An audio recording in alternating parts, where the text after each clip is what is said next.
pledge allegiance to the flag of the United States of America and to the republic for which it stands, one nation, under God, indivisible, with liberty and justice for all.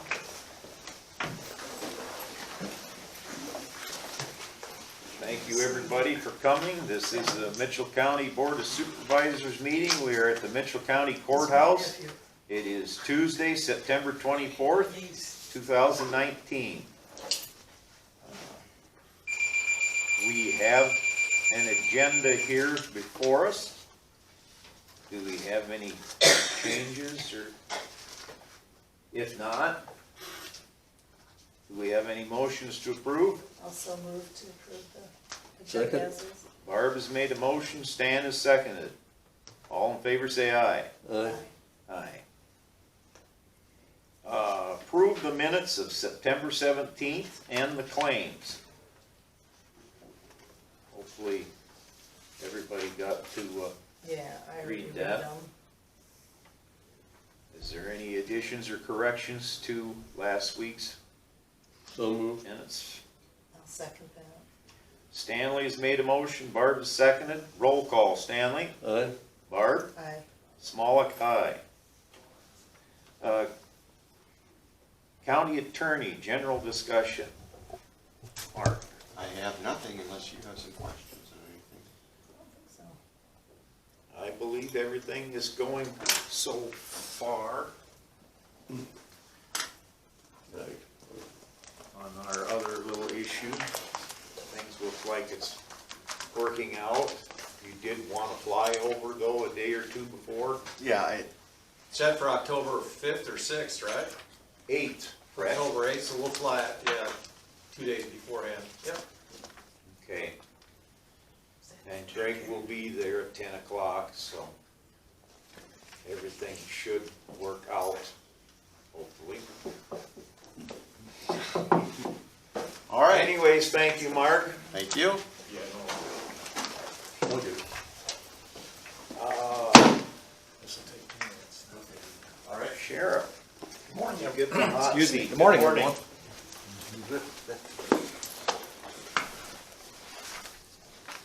I have fees collected for the month of August of $19,912.85.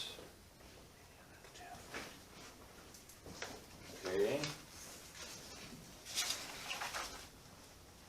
We have the sheriff's report here. Do we have any motions? How many in this morning? We have two.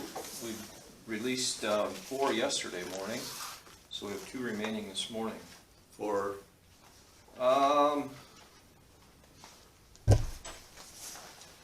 One's awaiting court on a trial, and the other one, I believe, is a Floyd County hold. The other thing, as long as we're talking about inmates, and I'm going to talk to our county attorney about it. So we arrested a gentleman out of Wisconsin recently on a Wisconsin warrant. We had no charges of our own. Held him on their authority. Right now we're at about $2,000 in medical bills, and their county doesn't want to pay the medical bills. So we'll see where that goes. But we certainly shouldn't be responsible for those bills. And they wanted you to hold him. Yeah, we held them on their authority, yep. well, as long as County Attorney Locke is still here, is that something that we could actually sue for? I got a letter, Mark can review it and give me an answer on how we should proceed. It's statutory, and I have to look up, I believe they're responsible for it. But the problem is, they're gonna say, go ahead and sue us. Then you sue them, you get a judgment. How do you collect on it? Because it's in Wisconsin. So now you gotta hire a Wisconsin attorney, because I'm not licensed in Wisconsin. You transfer the judgment to Wisconsin, you know. Just because you get, I always say, not trying to be condescending, I can teach a monkey how to get a judgment. It's easy to get a judgment against somebody. The hard part's trying to collect on a judgment if people don't want to pay. So, Well, let me ask this then. Do we get many requests from Wisconsin for, So how this developed, it could be any state, it just happened to be Wisconsin this time. Deputies stopped a vehicle on a complaint of shoplifting, and the guy is wanted out of Wisconsin. We confirm the warrant with Wisconsin before we take him into custody. And we would do that if it's a Minnesota individual or Illinois, wherever, whatever state. We confirm that the warrant is valid and that they'll extradite him. If the warrant is valid and they will extradite, they're taken into custody, held for court to waive extradition, and then Wisconsin comes and gets him in this case. That was the process that was followed, and in the meantime, he had an ER visit and several follow-ups while he was in our custody. but Wisconsin now has them? Wisconsin now has him. So I guess what I'm asking is, how often do we ever have something from Wisconsin? Not Is it very often. once a year maybe, or? It could be again today, but Yeah, I probably, I mean, I probably understand. less than 5 times, probably less than 3 times a year that we deal Well, with. But is that something So- that we could use? Hey, look, I mean, I realize this is this county and this and that, but anything that comes comes to us from Wisconsin, we're not gonna do anything as long as you don't wanna pay the bill. They drafted a letter, I'll get it to Mark, he can review it, and then we'll move forward from Here's there. the problem with that, Stan. The law says if there is a warrant that, and they're stopped, that Mitchell County's supposed to take them into custody. Now, let's just say they don't. They say, we're not taking you into custody because you don't pay the bill. And the very next day, that guy goes out and kills somebody. Whose picture is gonna be on the front page of the Des Moines Register? Mitchell County didn't hold this guy over $2,000 dispute, now somebody's dead.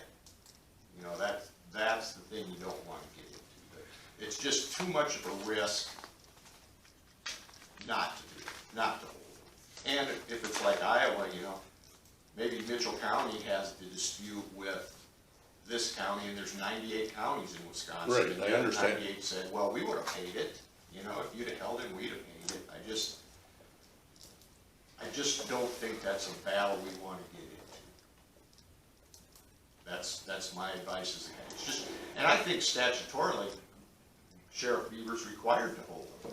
I don't think he's got an option to say, nah, we don't wanna take him because Wisconsin still owes us $2,000. I don't think you have that option. It's too big a risk. Okay, I just wanna understand Yep, our yep. options. I would guess as a sheriff, he probably, it's the right thing to do, Yeah. he has to do. You do the right thing, if it costs you a Even if couple it $1,000, costs it us. costs you a couple thousand. It's not Yeah. right, but not That's right. fair, It's not right. but Do you have a rough guesstimate as to the possibility of being reimbursed on this? Is there a possibility that we Oh, won't get it? I think if we send them a letter explaining everything, they're just like us. We, you know, if it was Minnesota, if Minnesota was holding somebody for us, we would say, gosh, we don't wanna pay that bill, but we'd probably eventually pay it. And I think the same thing here. If you're dealing with responsible people, eventually they're gonna say, yeah, we'll pay it. The fact that they came and got him leads me to believe they wanted the guy, and if they wanted the guy, they're gonna pay the bill. Well, I guess there is one other option. I mean, whatever county it is in Wisconsin, we can post on Facebook, stay away from that, you know. Yeah. Well, I don't know that we wanna go to that extreme, but it's just one of the other hurdles that we have to, But again, I mean, I don't like the So- idea that they wanna stiff us. Well, I don't think, we'll see. Yeah, We're not I done. understand that we got time. we're not to that point yet. I think we're only to the point of they said they don't wanna pay it, not that they're not going to pay it. There's a difference. Yep, Okay. just wanna bring you up to speed on that. I wanna be a good neighbor to our hospital because I need those folks, sure. Yes, oh yes, so anyway. all righty. That's all I have, unless you folks Okay. have questions for me. Okay, nope, We- Sheriff, We didn't approve Did his you need to- report. We have not I was gonna say, approved we it. need to Sheriff. approve it, don't we? yes, we have to approve it. Okay, I'll also move to approve his, Second? as a, Barb has made a motion, Stanley is second. Roll call, Barb, aye. Stanley, Aye. Smollett, aye, so. All Thank right. you. Thank you. Have a Thank you, great day. Sheriff Beaver. You Yep. have a good week. Richard, county engineer. Morning. Good morning. Just a couple of things this morning. Told you last week we had a quote for the motor grader. I wanted to clarify an item on the motor grader. They have what they call grade control. It's a grade control option, or they call it optional performance bundle, where there's a cross slope setting on the machine where right now the guys use 2 joysticks to raise the mold board. You can set it up for 1 joystick to control both sides, whatever. It's a $15,560 option. They have 3 machines sitting on their lot right now that they need to move, and they would give us one of those machines at no additional charge. For the quote was $323,087.47. That's for a new motor grader, 12M3 Cat 2019 model, fully dressed, which I mean is full, all snow equipment, new front plow, new wing, everything else. And then we have a 2002, I believe it is, Volvo motor grader sitting there. They've offered us $40,000 in trade. That brings our total to $283,087.47, which I budgeted for about a $300,000 machine, so that puts us a little bit under where we wanted to be. So I recommend we purchase the motor grader. I don't think it'll take long to get. Maybe with the snow equipment, it might take a little bit. So how many Volvos do we still have We that are not subs, but I mean actually, We don't have any full-time Volvos. Everything we've got now, and this will actually, purchasing this one will either, we can possibly add another route, or we'll have a Cat motor grader in backup now. Because the one with the most hours on it now is over 5,000 hours. Wolfies. Yep. So what we'll do is probably bring this one in, he can use this one, and then his will be used as a spare. We're slowly kind of getting rid of them. The Volvos are, it's nice now, you've got these high-hour machines and they're sitting there just for wintertime purposes, but the parts for these Volvos are getting harder to find, so. so how many spares do we have then? Oh, let's see, we still have, let's see. We had the, I think we have 8, do we? I think we had 6 of the regular Volvos, and we had 3 Canadians, right? And so we're getting rid of one of these Volvos now, or maybe we got, How many of these, they have wintertime rounds though, so we're down to like 2 spares for in the wintertime, and we got 3. 2 spares, ain't we? yeah, I think we have, I'd have to go back and look through the inventory, I can't remember now. It seems like we have about 8 of the other ones, but I can't remember if we had the champions are gone now, so then we just have the Volvos left. In my head, the champions are all gone. Yep, the champions are gone, we traded all them in, and then, on the last batch. So I wanna say we have 8. 3, I think the one we have sitting out there is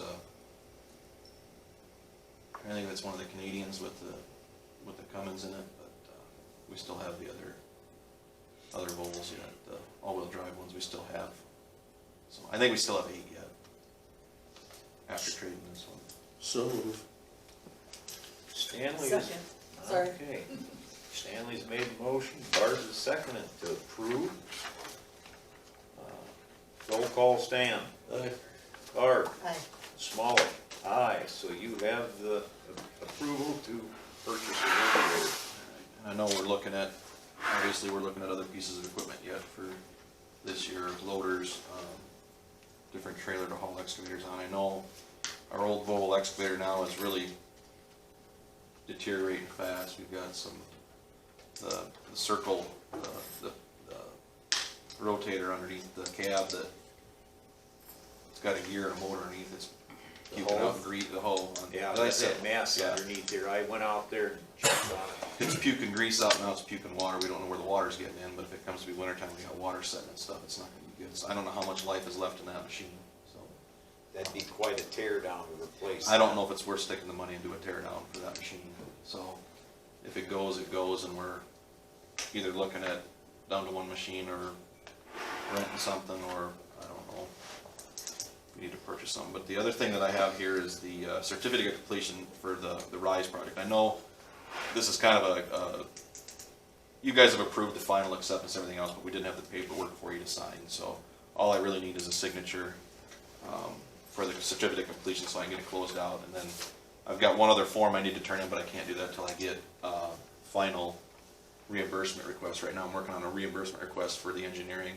I don't think we're gonna be able to, the project came in so well that we had the RISE funding. I don't think we're gonna be able to utilize all the RISE funding, so some of that funding's gonna go back into the RISE pool. But we got a really good project out of it, and the project came in, I think, under budget, so that's why we use all of it. Okay. Sign. So I can do the thing? Yeah. And so when we get the reimbursement request we're working for, that'll come back into the funding for the, general special projects. You guys were paying the bill for the RISE, it wasn't coming out of secondary roads, so that'll come back into that special projects fund or whatever you guys were using to pay for the RISE road, so. Okay, well, Rich, there it is, it's signed. All right, good. So I'll send that back to the engineers and they can get that sent to the DOT. Other than that, I don't have anything else to really discuss. Do we have anything for Richard? Anybody out in the public have anything to say? If not, thank you, Rich. All right, Thank you, have a Kevin. good week. Yes, how did that turn out? I guess, from our last week's meeting, maybe the other two supervisors don't know that we did go out and Fix that road. fix that road for that gentleman that was in here Okay. last Tuesday morning, so Hopefully he's happy. Haven't heard anything. So. he's not in here today, upset, so, A good sign. yes. Anyways, thank you, Yep. Rich. Approved county services building emergency plan. So, did you want to say anything? I see a couple of board members are here, but I've read it.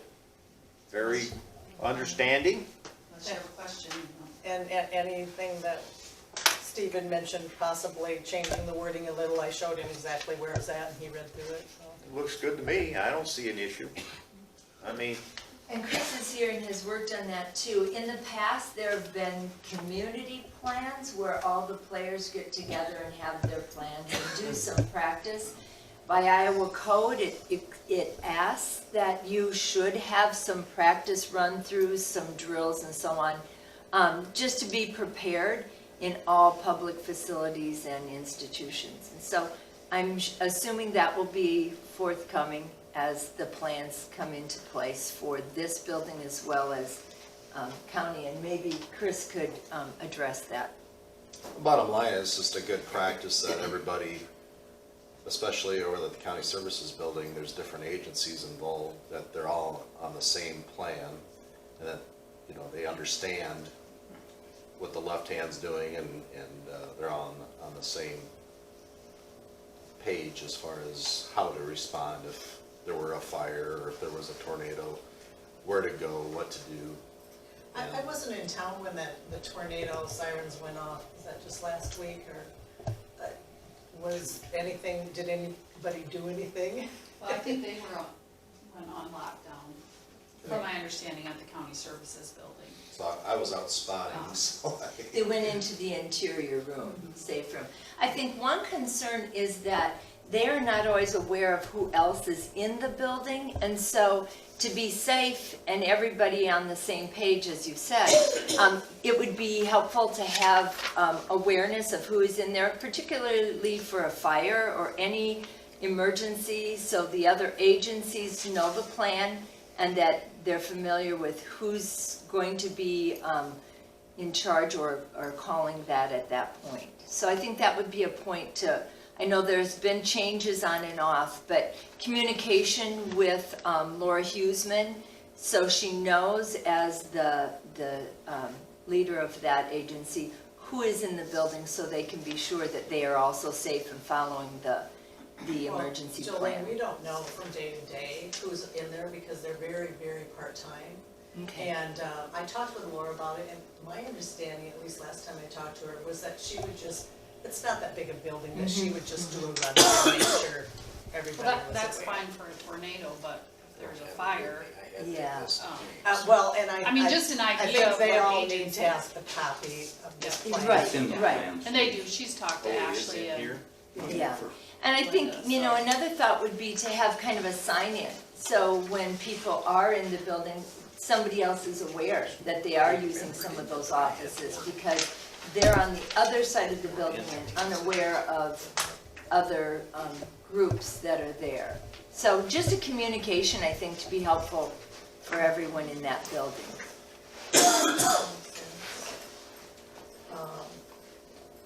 And I agree that we probably should be having some kind of drill, and maybe that is something, Chris, you want to kind of coordinate. So yeah, last year the courthouse, we did a facilitated fire drill. Okay. Worked really well. Believe Barb took roll call and accounted for everybody. As soon as the fire officers got here, the fire chief, they said everybody was out of the building. That's huge as far as like a fire or knowing, you know, accountability period. You know, who's in the basement here, who's upstairs, you know, in We this should building, probably for do it example. annually, because there's always new people that Right. wouldn't be aware. Well, I think we're supposed to, Be right? doing it more often than that. If you follow the Iowa code, it sets a parameter of times for practice. How often do you think that is? And it's more than once a year. We'll have to check on that.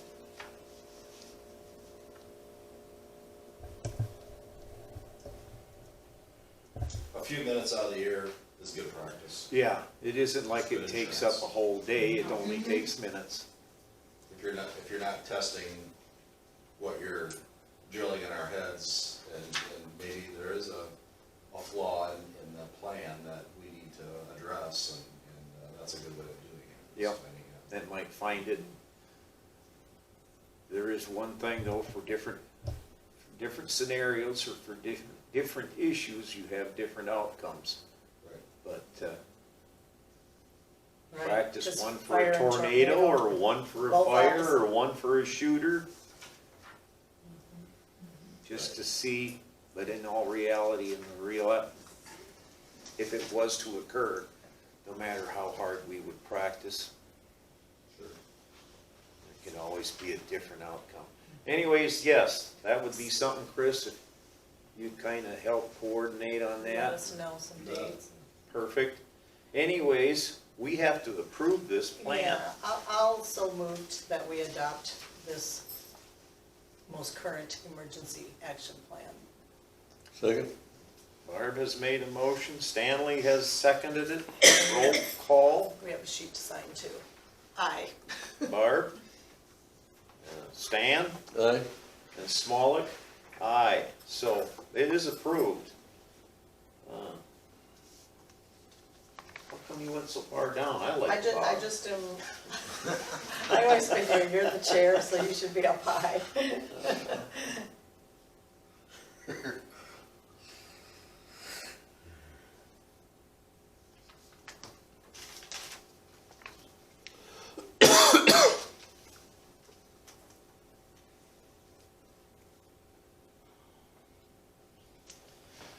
Okay, is there any other, want to bring up anything else? Nothing else? Has anybody got anything that they would like to bring up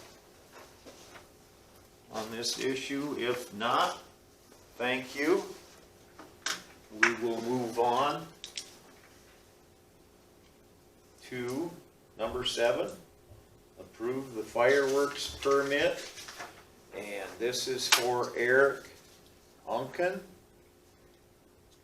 And it looks like it's for his address of 1996 370th Street, Osage, Iowa. And the requested date is for 9/28, start at 9:30 and go till 11 o'clock p.m. So, any comments, issues?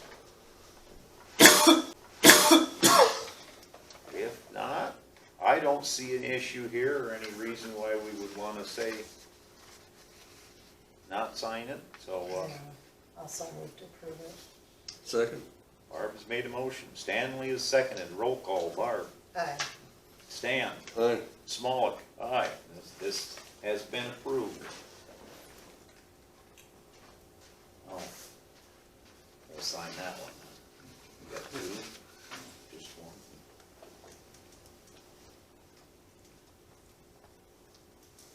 Take two if we wanna get into.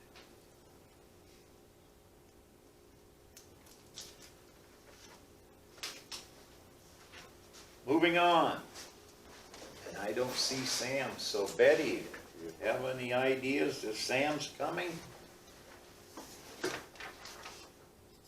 Yeah, I talked to him yesterday, so he'll be, I told him probably later in the meeting, so he'll Oh, be okay. after 9 o'clock. So we'll just slide down to number 9, meetings attended. Barbara, would you like to start it? Sure. We had a home health meeting in St. Ansgar at City Hall. Mindy Waters spoke to us. She's with iSmile and with North Iowa Community Action's First Five. She's a coordinator. And she talked to us about their goals of getting screened by as young as age 2 even for health, including hearing, dental, shots, nutrition, blood testing, and developmental needs. There were 147 children in Mitchell County screened this year. And then I see we have later, so I'll leave that as far as the new hires, if you guys want to talk about that a little bit later. Census is at 85, usually we're at 90, but it's probably good timing because we're doing so many flu shots, which is wonderful. The foot clinics have started. Home Health is applying for even more grants than I said last month, and they're doing more flu shots than in the past. And I'll tell you, I'm really proud of Laura and Jessa, how they have taken hold, and they're just doing an amazing job. And by the way, immunizations are paid for by Medicare, and also the county's insurance pays 100%.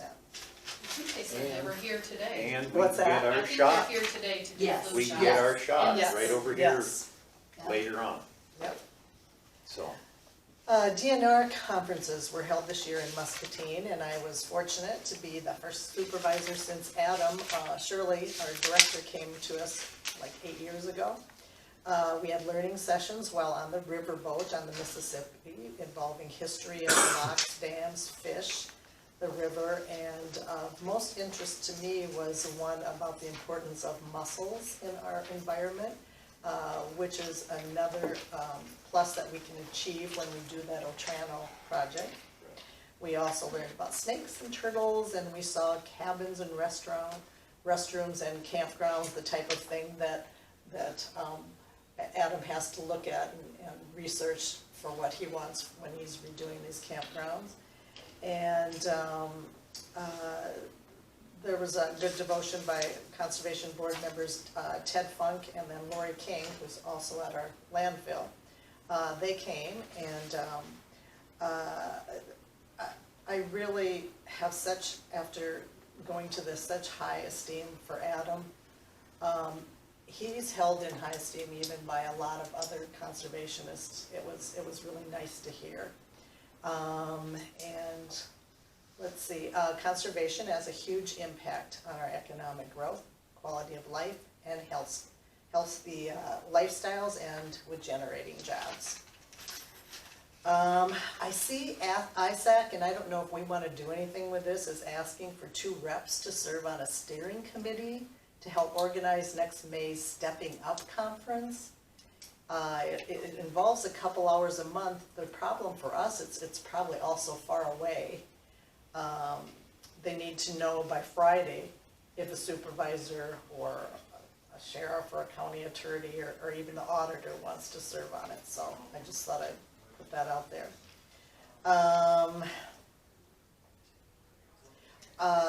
Just an update, I received some info regarding harassment-free workplace training, and our Heartland Insurance negotiated it down to $7,000 for training 8 counties instead of the usual 10. So that was a good thing. And then, I assume Melissa and Lowell will be contacted pretty quick here for setting up dates for that, for our people to have that training. And that's it. Stanley, do you have any meetings that you would like to? Second district supervisor, or second judicial, I'm sorry. Basically, the only thing that we discussed really at length was the budget, the ending year budget. And we were 100 and some thousand to the plus.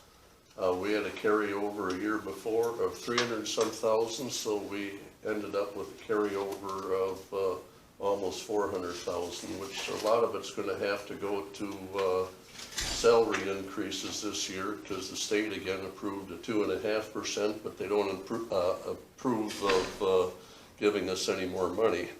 So, but right now, financially, second judicial is looking good, and we're making some repairs in some buildings and that were necessary, and so to that extent, everything's going well there.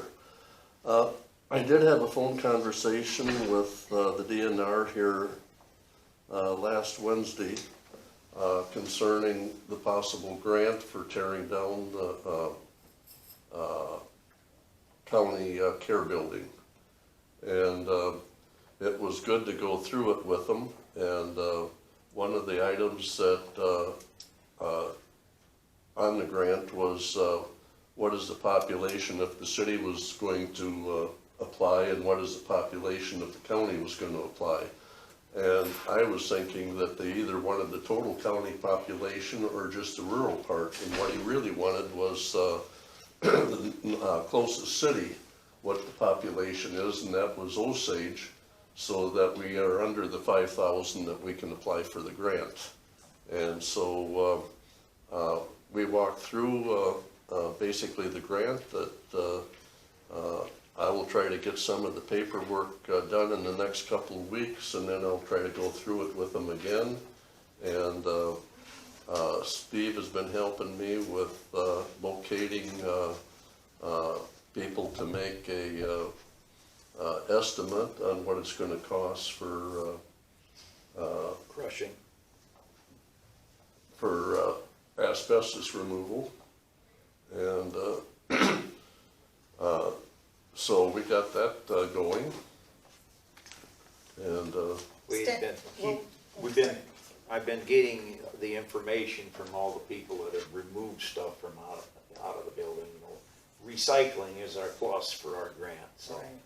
I'm getting what they took out and the weights, what they've taken out. So we're proceeding, and we want to make sure that we do this right, dot our i's and cross our t's, because from the indication I got from one of the construction people is that there's other buildings looking for that money too around the area close.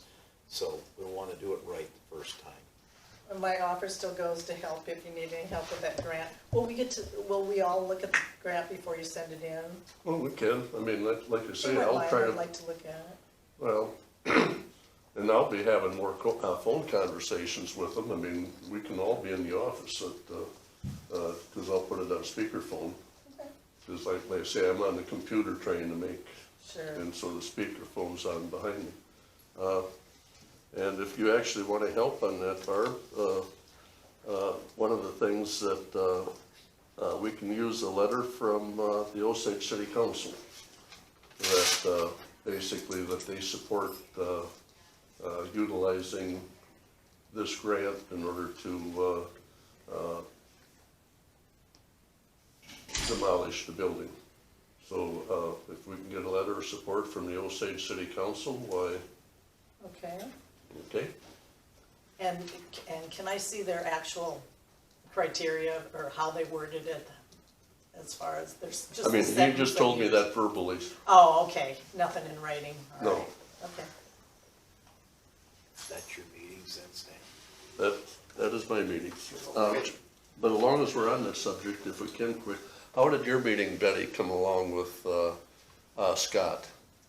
Are you looking that that you're gonna be able to do something with? Well, there's just a legal aspect that we're looking into, and that is transferring, whether or not transferring the property to the city council, and they can just give it back. I mean, we have an attorney looking into it, because Fuzz said that that had been done in the past without any bids, and so we're just looking into the legality of, yeah, before we do anything. And the other thing is that the DNR did say that our 2-year-old asbestos study was approved, that we can use it, so. Good. That'll save some money. Yep. Okay, well, I had a meeting with FMC DCAT, and it was the same time Stan was having his meeting with the DNR, so I didn't get to be involved with it. I was in Charles City. Anyways, meeting was called to order, approved the agenda. They reviewed for year 20 contract spreadsheets. They discussed carryover fund initiatives and training for FMC. We had action on that. And that was passed. Learning Connections Fund inquiry. It was $6,000, and they're going to change a budget change to, we're adding another $900 for that. Had action, and that was passed.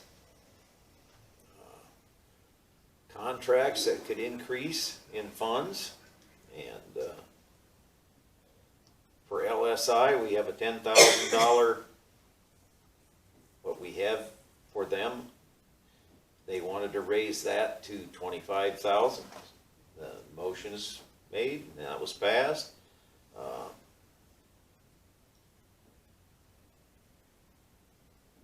Integrated mental health. They have $15,000, what we have approved, but we were running into a little issue on how that was being spent, so they didn't go for any action on that, so that will come up in the future.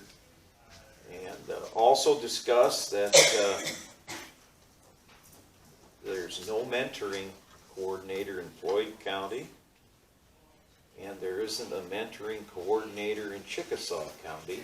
Everybody's handing in their resignations. Anyways, Jody Hart's left, so there's a little turmoil right now going on.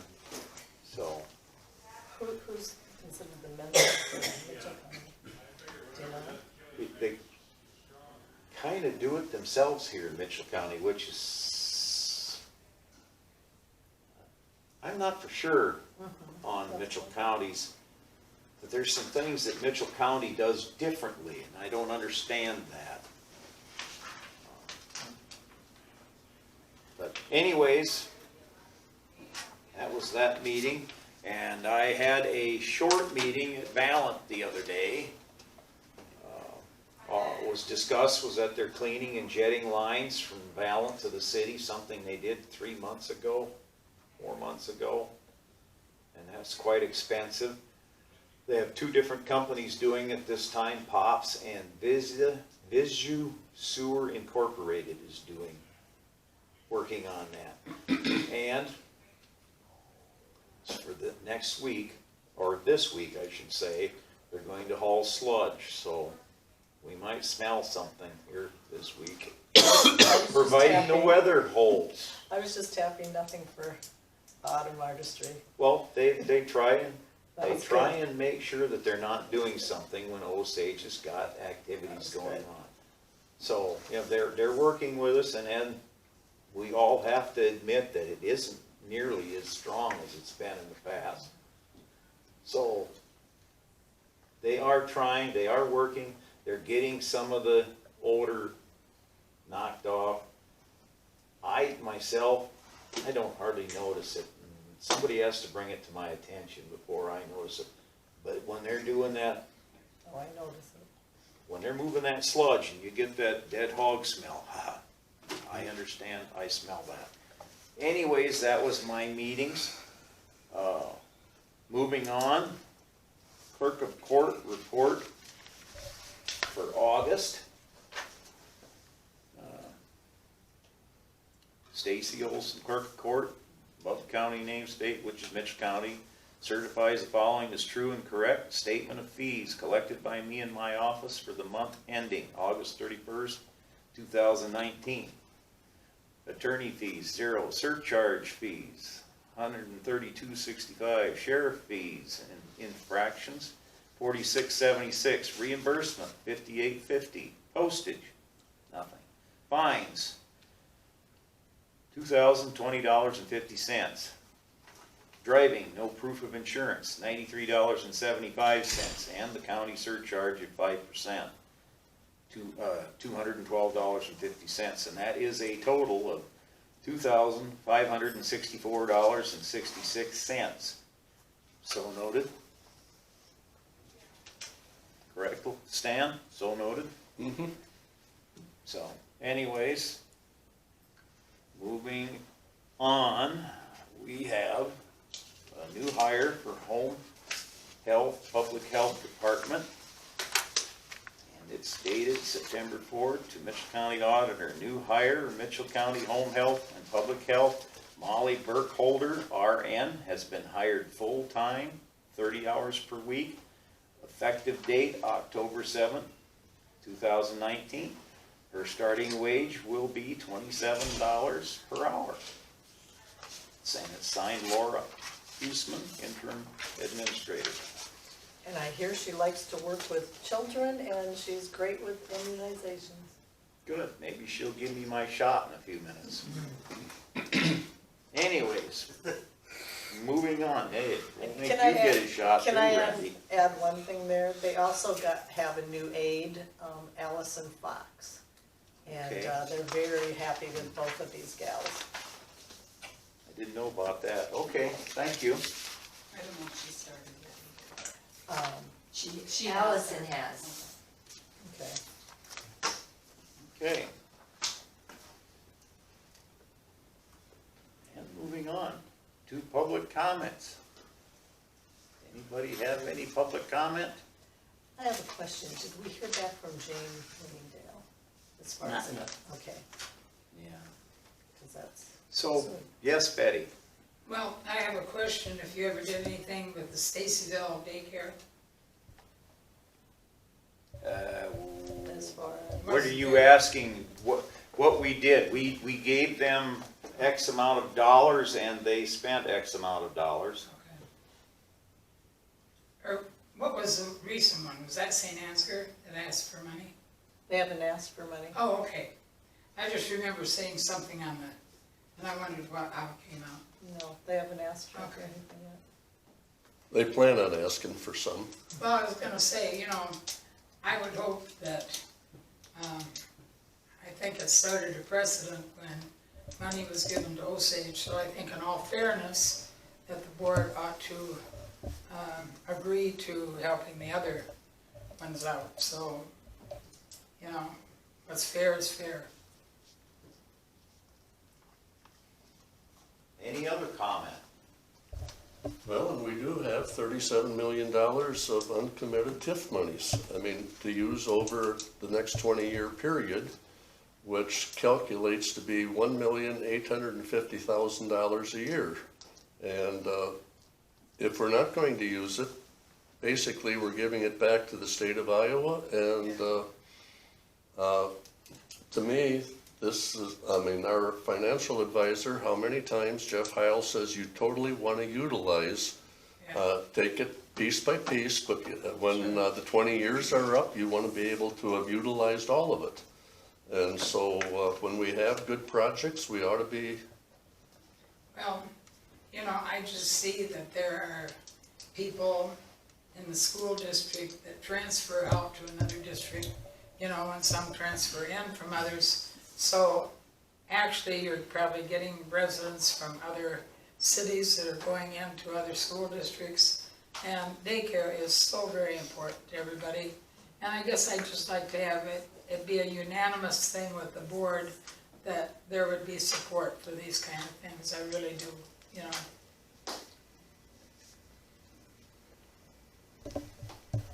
Thank you, Dave.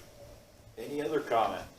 If not, I guess we're gonna kind of go on hold for a little bit here, He's have a running little late. recess until maybe Sam shows up. Should be here shortly. So anyways, we're gonna have a little recess here for a bit. That's correct. We'll reconvene. This meeting is now open again or back. We have Sam Hudson from North Iowa Juvenile Detention Services. Sam, would you like to come on up here and say hi to everybody and introduce yourself if you'd like? I did it, I think, but anyways, here's the hot seat. I will let you have the floor. Well, my name is Sam Hudson. I'm with North Iowa Juvenile Detention Center. Also part of the Adult Crisis Stabilization Center and the North Iowa Elite Mental Health Services. So, you know, we've come a long way since basically having just a detention center. We started off at 15, then we went up to, what I want to say, 31? 31. I brought one of my coordinators with me, so. Okay. Hi. What I forget, she'll remember, so. So went up to 31, then probably about 9 years ago, Andy Casey Foundation came in and they wanted to make sure that they were putting the right kids in detention, which that was a battle we always fought. You know, make sure we put the right kids, because we were noticing that kids that come in on probation violations stay longer than kids that come in on possibly drug charges and stuff like that. So we're like, let's get the right kids in detention, get them back in the community, provide services for them outside the detention center. So, which ended up hurting us because it cut our beds probably from an average of 27 to 28 to probably about 9 kids a day. So, you know, and considering we're based off of per diem, so if we don't have a kid from your county in our facility, we don't get any revenue from that. So we don't have a budget. So we had to come up with alternatives to detention, which we did. We got our GPS services. We got a little tracking and monitoring service that we can come out and kind of follow them through school or, you know, stuff like that, make sure they're doing what they need to do. But we also provide transportation services. So, you know, we transport all across the state. You know, I think we went as far as Ohio. So yeah, kid got called in Ohio, had to come back to Iowa. We went and drove, got him, brought him back here. So we got all those programs going, but it just wasn't enough. So we had Bob Lincoln came to us from County Social Services, wanting to see if we could put on a crisis center for adults in mental health. And I'll be the first one to say that I was like, no, I don't want to do this. But over the years, I've learned it's easy working with them because you can sit and talk to them and talk them down out of issues that they're having. So it's a great program for us now. So we got that going. It's been going for about 7 or 8 years. We serve all of county social services, and we also serve our member counties. So if you, like, we have like 22 counties. Yeah, we had a couple counties that were in a different region, but we still serve their mental health because they're part of our North Iowa Juvenile Detention Center. So for example, like Waverly, you know, they're in a different region, but we still serve them, you know, because they're part of North Iowa. Then this past January, February, we opened up a subacute unit. So, and it's just another level of care for mental health. So we're giving the hospitals options to, you know, we can hold up to 16 beds on both the programs, subacute and crisis, but, you know, at least gives them other options to, instead of having to put them in a lock unit or something like that. So, because a lot of times we go in, the judges order them to a unit, but we go in and talk to them and they've been sitting there for 4 or 5 hours. Well, you know, you're pretty much out of your crisis by then. So they come to us and then we kind of just, you know, follow what the doctor wants. We have an ARMP there that take care of them when they're there. You know, we're looking for another mental health professional to kind of help carry the load for her because, you know, she can't be there 24/7. I have developed some, like I said, coordinators. Val Minerhall, she's the program coordinator for our detention center, so she handles all detention matters. I have Trinette White, who takes care of the crisis center, and I'm hoping to get another one at this next board meeting. So we're growing. We're doing a lot for mental health. The next step to mental health is, if you know, it's access centers. You know, they want access centers and all across the state. And we've been one of the ones that have been chosen to put on the access center. You know, but, you know, like I said, I gotta get it approved through my board. They're pushing us to do it. It's basically, instead of the clients that we're serving in mental health going to the ERs all the time, well, they have an access point now. They can come to us and then we can kind of get them where they need to be at. So that access center would be again for the 22 Yep. county? Yep. Okay. Yep. So anybody can use it. You know, in 22, we open it up to other regions if, you know, because if it's empty, you know, we might as well open it up. Make sure that everybody gets served as much as we can. You know, we can't help everybody, but we try to. You know what I mean? Some people come in and just not ready for the service, but, you know, we're going to do our best to make sure that they know that, you know, we can help them if we can. So, detention centers, you know, it's still going. We try to keep it quiet, but, you know, our biggest thing right now is adult holds. You know, they're becoming more aggressive, you know, because they see themselves going to jail, nothing to lose. And, you know, we had one just the other day, just cold cock one of my staff, you know, put him to his knees, and, you know, so we had to deal with that. And we got the kid out there, and he's at the county right now. So, but, you know, we're trying to help as much as we can, but we also have to keep ourselves safe. So That's one thing with mental health, there's anger issues Yep. there, and that's something tough to subdue Yep. verbally. and we'll talk till we're blue in the face. The restraint part's the very last thing we would have to do. We have to feel like we are in real danger for that, but we'll talk. If it takes an hour to talk, we'll take an hour to talk. And that's sometimes all it takes to cool Yeah. things down. Yep. So, like I tell everybody, the staff, I tell them, we don't change people, we help people. There's a difference. When they want to change, they'll change.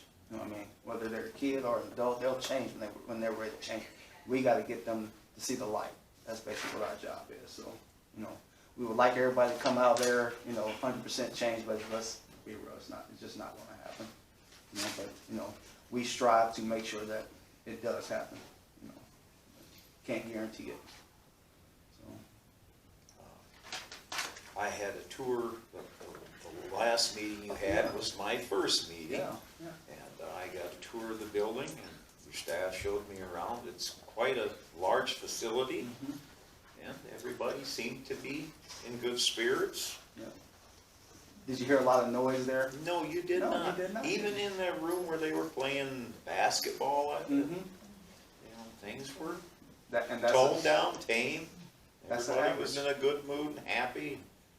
Yep, knock on wood, I haven't been in a restraint in probably, I want to say 4 years, natural restraint. So, you know, it's you showing people respect. They'll give you that respect when they're at that high level of frustration or, you know, just upset about something. So they reason with you at some point, you know. So even the kid that hit the staff, he was able to get himself under control and reason with staff and work through the situation. So, you know, our biggest issue right now, I don't know if it's everybody, but it's finding help.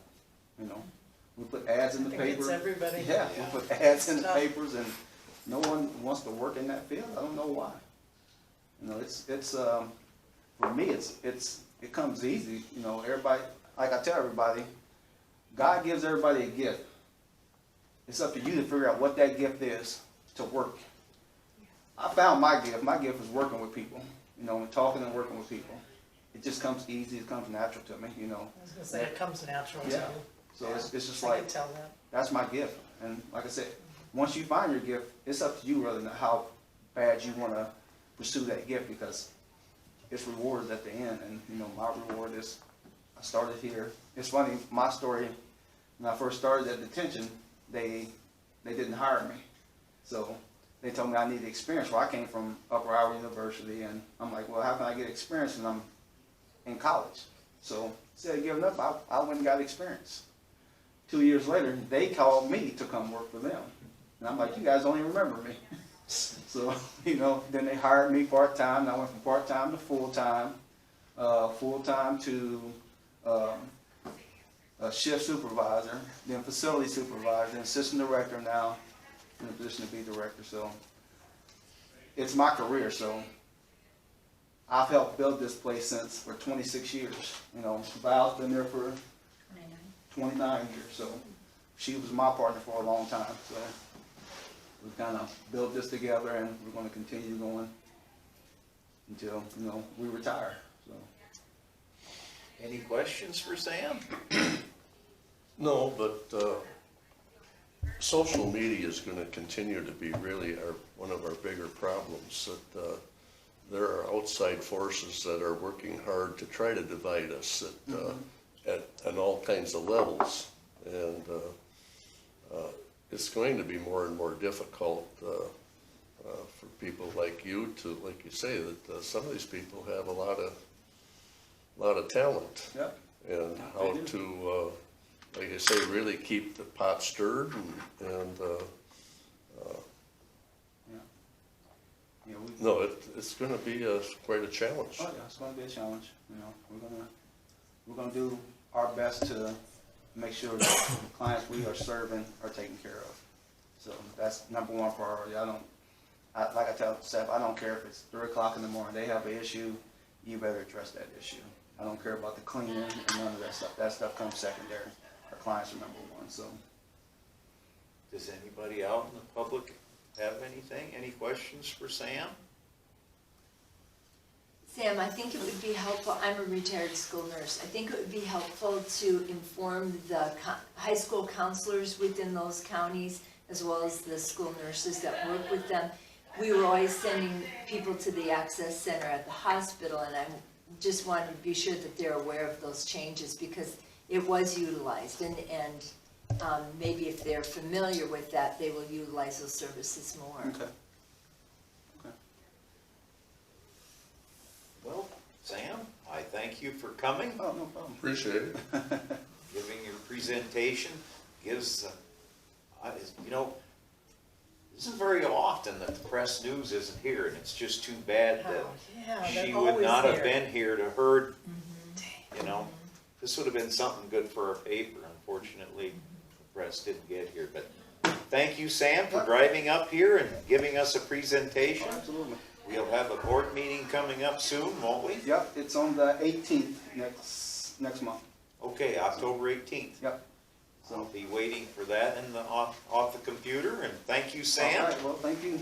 You have a good day. Nice to meet you. Yeah. Everybody, does anybody have any other comments for today's meeting? If not, I think we will adjourn this meeting.